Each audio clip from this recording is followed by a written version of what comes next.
Continuing our road to rank 10 series here on the channel, we are testing out a new lead Pokemon, and that being the Bulldog Granbull.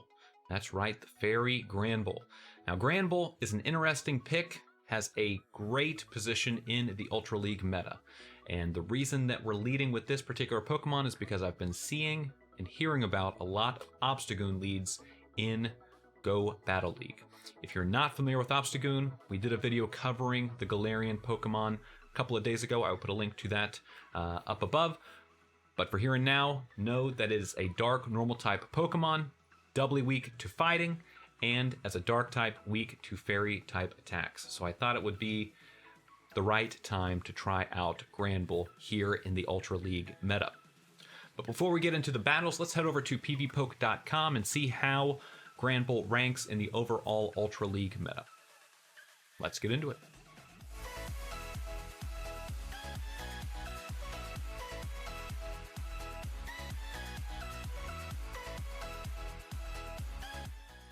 Welcome back to the channel, trainers. My name is Oro Chris. I am your catching coach.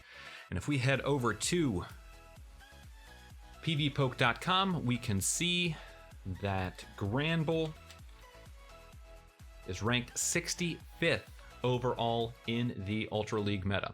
And as a fairy type with access to both Charm, super great move as far as a fast move, does tremendous damage against dragon type Pokemon as well as fighting types.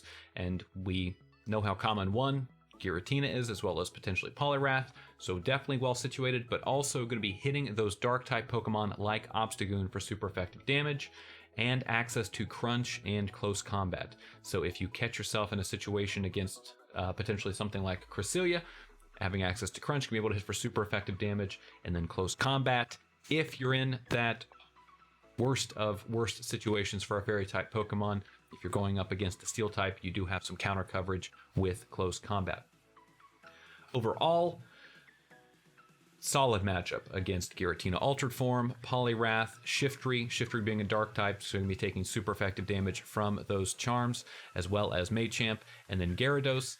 Typically, Gyarados runs Dragon Breath in the Ultra League. That's the recommended moveset, and because Granbull is a fairy type Pokemon, it's going to have immunity tier resistance to dragon type attacks, so it's going to be in a great position in that regard as well. Tough matchup, however, against Registeel. So, as far as team building goes, the reason that I selected the 3 Pokemon that I did, you want to build around some type of synergy. So before we get into the battles, some of the rationale behind the team building strategy. I've got Granbull in the lead, the reason being, as we mentioned, trying to catch some of those Obstagoon that I've been seeing and hearing about in the lead position in the Ultra League meta. Cresselia in the back, the reason for that, as a fairy type, Granbull is going to have weakness to poison type attacks, and a psychic type is going to be hitting poison types for super effective damage, so I thought that was going to be a good fit there. And because both of those Pokemon, both Granbull and Cresselia, have losing matchups against Registeel, which is a very strong Pokemon in the Ultra League meta, I went with a solid Registeel counter, that being Poliwrath. Mudshot, a ground type attack, going to be charging energy very quickly, going to be hitting steel types for super effective damage, and then going to be charging up to those super effective dynamic punches. Very solid pick in the Ultra League meta. I preferred Poliwrath before the nerf to Power Up Punch. Some folks did not think that it helped Poliwrath all that much, but I thought that Power Up Punch Poliwrath was just a force to be reckoned with. But here, we're running Dynamic Punch. You have to adapt when things change as far as the movesets and rebalances are concerned. So, before we get into these matches, I will mention the first match we win because the opponent lags out. There's some type of connectivity issue. So we're right now 1-0 on this set of 5 battles.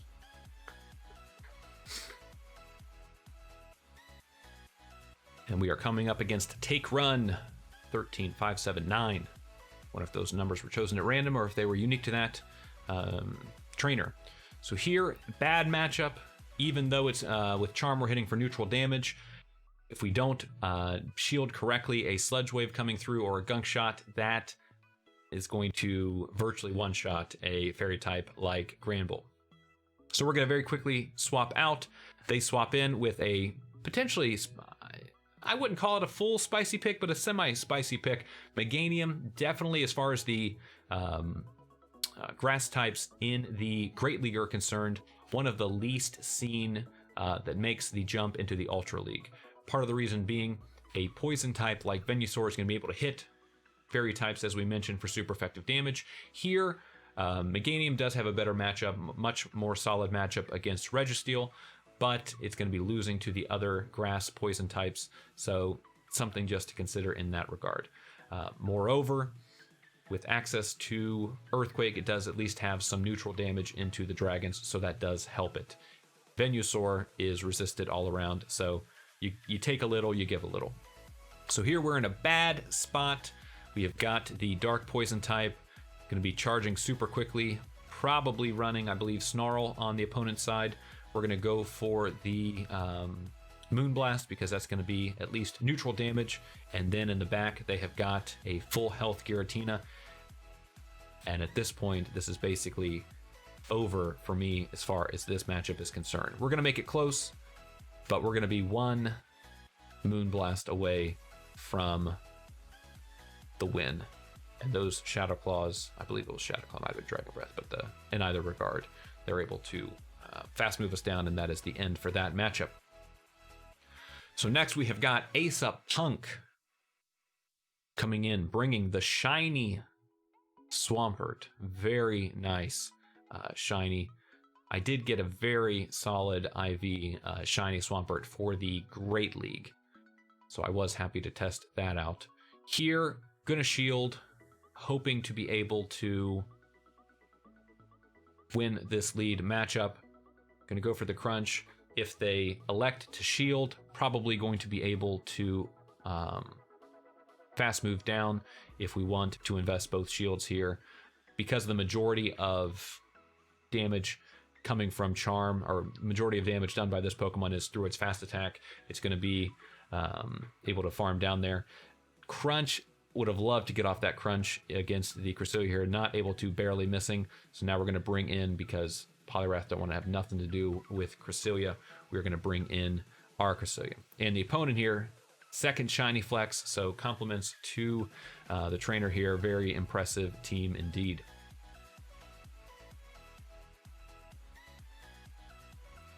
I was at GoFest doing some raids, was able to get quite a bit of Cresselia.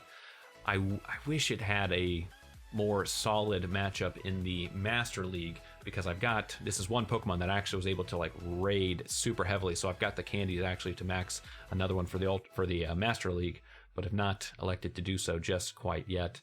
Not as strongly situated in the Master League meta as it is in the Great and Ultra League.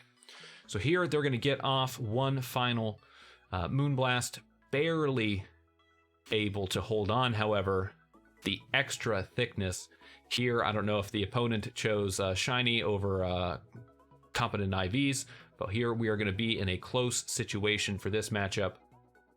Registeel going to have to go for the Focus Blasts in order to get neutral damage. As a water type, Poliwrath is going to be resisting those steel type attacks from Flash Cannon. The opponent, for some reason, electing not to shield. Could have been considering that I was baiting, but if you let that Dynamic Punch go through, now you're in range where I can almost get you into a situation where an Ice Punch is going to be enough to pull out the win here. Here, going to go for it with the Dynamic Punch, and we are able to get the knockout at the potentially narrowest of margins there. There were just a few lock on downs away from winning that matchup. So here we are now 2 out of 3 in this matchup, and again, the first match we won due to connectivity issues, sadly, on the opponent's part. So a bad matchup for us as a steel type. Escavalier is going to be resisting the fairy damage from Charm. We are going to be resisting the counter damage, however, but over time that's just going to add up because we can't get to charge moves quickly enough. They're going to be able to weather that out. So here's the situation. I do not even see the swap. They are able to swap in their Gyarados, So they catch the Dynamic Punch. That is super bad news for me as far as wasting that energy. Here, the Crunch, going to get the knockout. And now, because we mentioned Gyarados typically running Dragon Breath, Granbull going to have immunity to resistance to those Dragon-type attacks. So we're going to come in with that and get some energy charged up. So now we're in a situation where we can potentially get a solid neutral hit. Questionable whether or not close combat was the right move there. If I'm going to debuff myself, probably in a better situation to wait till later in the matchup. Nonetheless, the opponent does get off an Acid Spray, and we are going to have to stick in here until the timer at least runs out against this Snorlax. So as you can see, the Psychic type animation, I mentioned this in a previous video, I go with the mini circles around, and then for Fairy, I just do solid circles. I think Psychic type charge moves are the hardest to hit, so try that out if you're able to, if you're having difficulty with that particular fast move or charge move animation. Here we're going to let this go down because we are testing out Granbull, so why not see how Granbull does against a double shield, or with 2 shields against an Escavalier that's resisting the charm damage. Here they're going to be acid spraying us, so that is not helpful, getting the debuff or lowering our defense, but because those charms do such solid work, we are going to be able to get that knockout, and they go down with a shield remaining.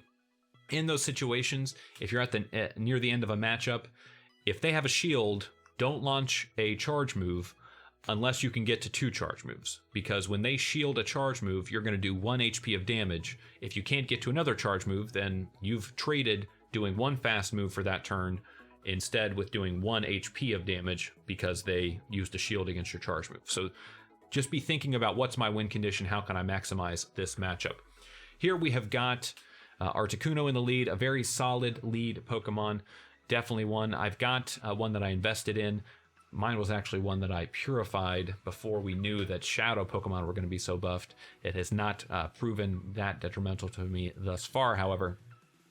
I do not have an Articuno with Hurricane, so I'm considering whether or not it's worth it to Elite TM the current one that I have to use in the Ultra League.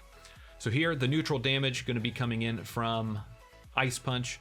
As a ground water type, water resists ice type attacks, ground takes super effective from it. So regardless, we're going to be able to take hit a neutral hit into this Swampert.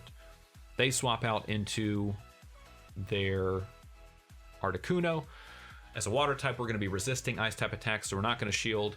I was in a matchup previously where someone, I thought it was an Icy Wind, and they hit me with a Hurricane, which really hurt. I think it was against an Escavalier, if memory serves. So do be aware of that's something to be cognizant of.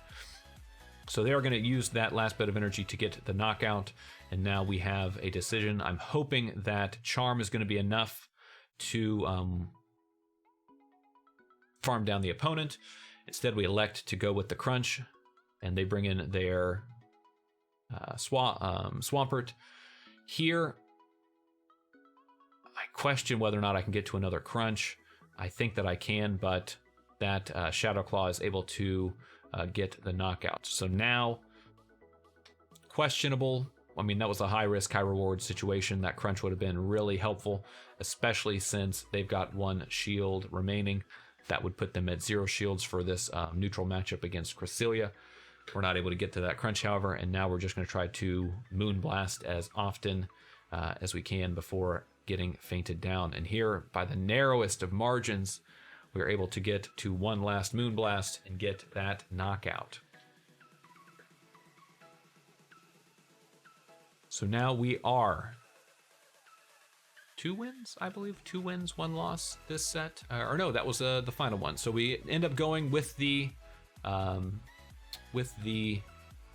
match that was decided because of connectivity issues. We do go 4-1 during that set, so happy with that. Gonna get this Larvitar. Probably don't need to be pineapping Larvitars at this point, but you never know when Mega Evolutions might come in, so I do it anyway. And then we are able to level up to 24-10 overall on the day. So definitely happy with how that set of battles went. And as you can see, The match that I did not show you was the lead was an Obstagoon, but midway through the match, connectivity issues. It was a bummer for the opponent. In either case, as you can see, Granbull well situated in the meta. Definitely, especially with regard to having access to Charm, going to be hitting super hard, hitting even in neutral matchups.